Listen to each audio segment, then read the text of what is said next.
This just revealed the Rockets' master plan as GM Rafael Stone took questions from the media on Monday. He gave answers to why he made the moves he did this offseason. For all those details, we're going to be giving them to you right here on Rockets Digest, as well as one on-court strategy that Stone hopes this team will implement for a chance of winning a championship next season. Hello, everybody. I'm your host, Donovan Ricondo. It's great to have you all joining us. And as always, if you have not already, hit that subscribe button. 77.6% of you watching these videos, I assume Rockets fans, are not yet subscribed to the channel. If you want to do yourself a favor and stay in the loop of all your Rockets content, this is the channel for you. We have got you covered. Now, yesterday, GM Rafael Stone took questions from the media for about 10 minutes, discussing a lot of the reasons why he made the decisions that he made throughout the entire offseason, whether that was with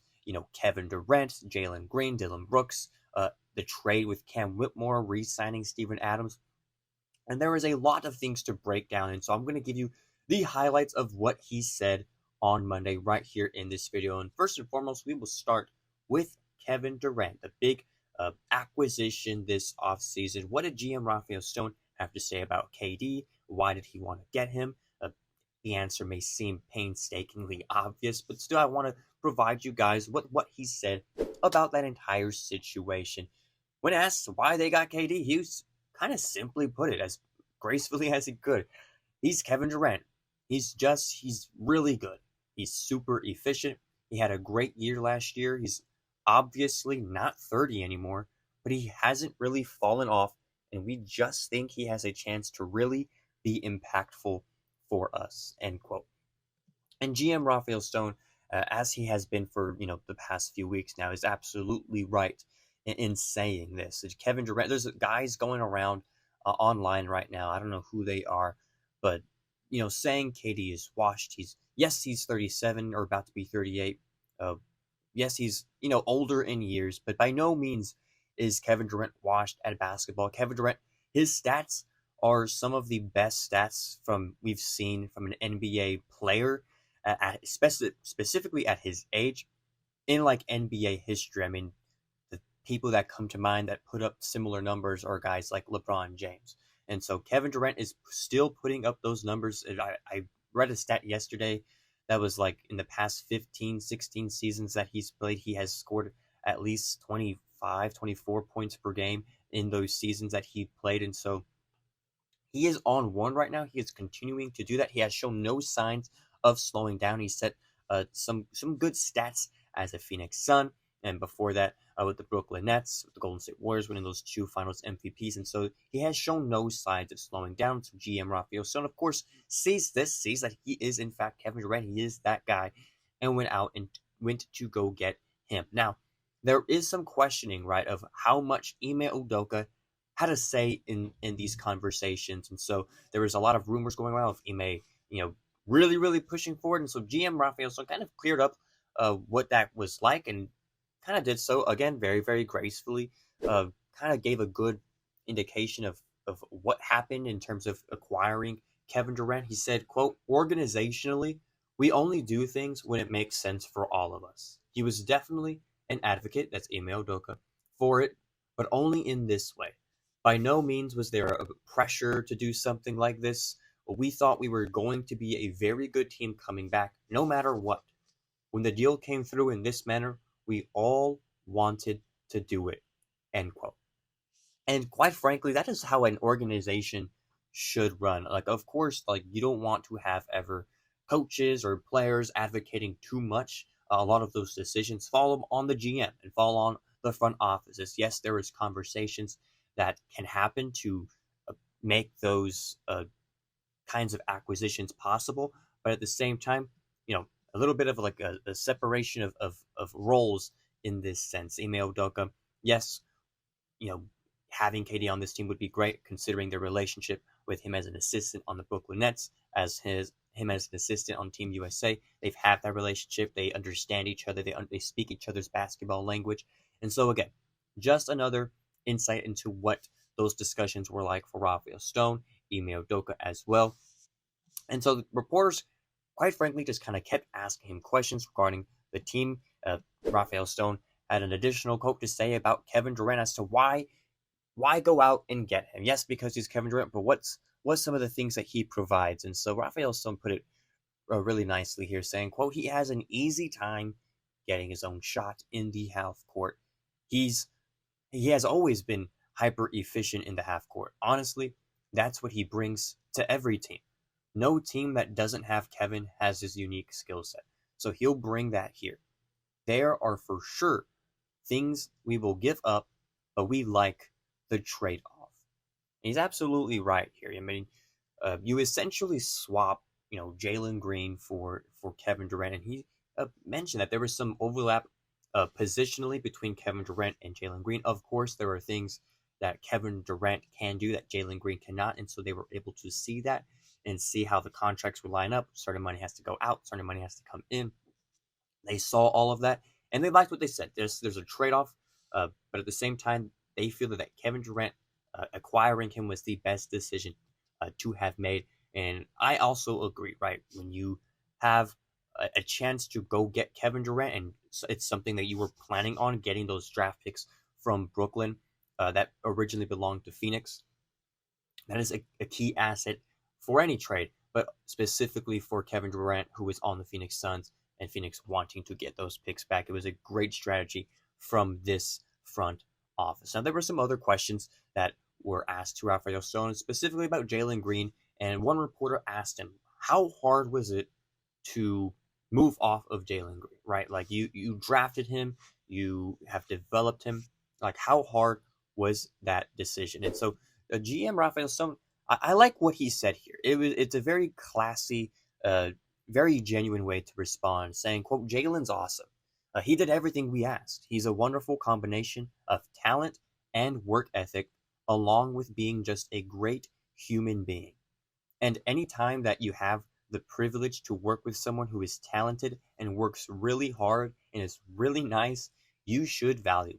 And organizationally, we valued him tremendously. So yeah, very hard. And again, I love what GM Rafael Stone says here.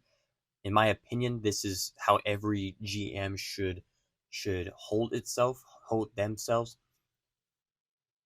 Because in the NBA, you're dealing with a lot of players. And you're dealing with a lot of young players as well, with Jalen Green or with a guy like Cam Whitmore, Alperen Şengün, Amen Thompson. These are all young guys you're dealing with, guys trying to look at new ways to start their career. And so a lot of it could be overwhelming at times. Of course, they're developing. They're, in the spotlight a lot more than they were in the G League or than they were in college or, whatever they came from, right? And so to approach your job in that aspect with the utmost respect to all these players and give them their time and develop that relationship, you're not just going to throw all of that away. That's something that GM Rafael Stone understands. And so to see him showing this gratitude for Jalen Green, for showing him this respect is good to see, right? It's good to be fans of an organization that values its players, even players that they did in the end decide to trade away to make their team better for the next season. And so I do like what he says here. I know there's been a lot of talk of Jalen Green, and that essentially the series that kind of got him off of this team with the Golden State Warriors and the effects that had. Understood, a lackluster performance is the word we keep throwing around here on Rockets Digest, but at the same time, still a respect for Jalen Green and wishing him nothing but the best in Phoenix. Now, the other trade I want to talk about that GM Rafael Stone discussed in this media availability is the one with Cam Whitmore. There's been a lot of talk of people not liking that trade and people not believing in this decision this as much as a KD trade. People like Cam Whitmore. They wanted him to stay on this team. They wanted him to develop.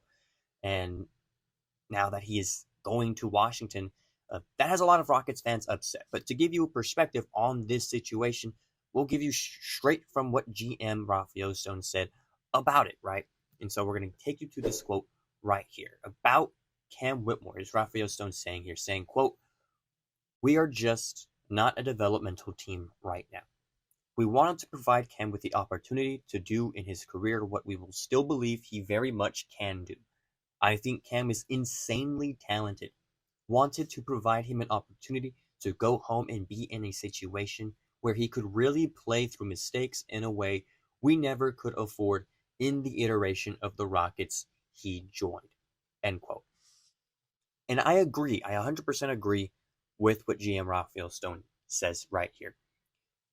The way the Rockets' roster was positioned, a very tight 8-man, 9-man rotation, and not much room for Cam Whitmore to get minutes. There wasn't a lot of room for even Reed Sheppard to get minutes. We ran a very tight ship, and Ime Udoka, pretty much did that all year in that aspect, especially in the playoffs time when it was only like 8 players playing. It's a very tight ship.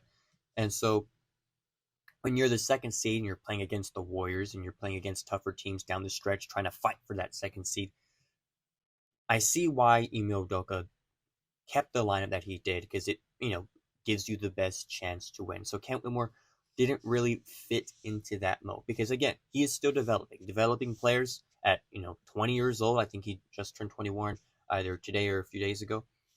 They're going to make mistakes, as any young player would, right? Even veterans make mistakes, just young players more so. And so looking at it from that perspective, I do see why, okay, it wasn't a great fit, because this team is no longer a developmental team. If this was the Rockets team from, maybe 3 years ago, absolutely Cam Whitmore would be getting this minutes, right? He would be developing in that sense. But the way Ime Udoka came in and pretty much made this team a contender in his second year as head coach completely changed it. Completely flipped the script in terms of Cam Whitmore's development. And so the Rockets were in a position to honestly win the Western Conference. They had a real legitimate shot. I firmly believe if Jalen Green did have a playoff performance that was supposed to happen, they would have done it. They would have gone deep into that first round. Unfortunately, that did not happen. But at the same time, right, this team is not a developmental team. Cam Whitmore can find that somewhere else. He can find that in Washington, who have been bad for a long time. There's no Wizards fans here, so it doesn't matter. But he'll have the chance to develop and make mistakes over there, along with, Trey Johnson from UT, who just got drafted there, and the young squad that they have over there. He can do all that there, and that's where he's from. That's his home. And so it's a situation that is unfortunate it didn't work out, but ultimately, for Cam Whitmore, it's his thing. The only thing that I don't agree with and that I am not a fan of was the trade, what we received back, 2 second rounders for a guy like Cam Whitmore, who has insane potential. To me, is just not worth it. I get it on one hand. He was a player that never really proved himself because he didn't play a lot of minutes, but I still think, potential carries a lot of weight in that aspect. So that's the only thing that I do agree on from what I can tell from everybody's comments. That is something that they don't agree with as well. But now there's one more thing that I want to point out from what GM Rafael Stone said in this media availability that he was really, really looking forward to in terms of their double big lineup. He saw how much that worked for them last season, and when provided the opportunity to acquire a third big, a solid big, a big that has been here before in Clint Capella, he was absolutely ecstatic. I'm going to bring you to what his quote was in terms of that aspect right there. He said, "For sure, we loved that lineup once we discovered it last year. We thought it was very effective for us. Also, Clint also adds something we don't have in terms of being a center who can move a bit easier on the perimeter, also as a lob threat. Finally, we just think depth is super important, and as we're trying to make it through the season, we don't want there to be huge drop-offs. We did not anticipate going into free agency that we would be able to get Clint, but ecstatic when that materialized." And to see that, kind of just having this presented in front of you, oh, Clint Capella. It's absolutely we would sign Clint Capella. They love that double big lineup. They're going to use it more next season. They're going to preserve Steven Adams. That was the goal, and they were able to find a big that would be able to provide him with those talents, as well as then some, being a lob threat, being able to guard around the perimeter a little bit better than Steven Adams. It just gives this team another advantage on the court, especially within their big man department. So when you talk about building championship teams, you talk about depth, you talk about defense, and that addition is a great addition to this team. It's going to take them to that level. This roster, as of right now, is stacked. It is second to none. I didn't even mention Dorian Finney-Smith. I didn't even mention the Jabari Smith extension, which he talked about as well, giving them positive vibes, saying great things about those guys as well. But there's so much upside in what GM Rafael Stone is doing, and that was his thought process throughout the entire offseason of him making these moves. That was all it right there. And so if you have any comments to say about that, things you agree with, things you don't agree with in terms of Rafael Stone's comments, let me know in the comments. This has been another episode of Rockets Digest. Thank you so much for tuning in. I'm your host, Donovan Ricondo. We'll see you next time.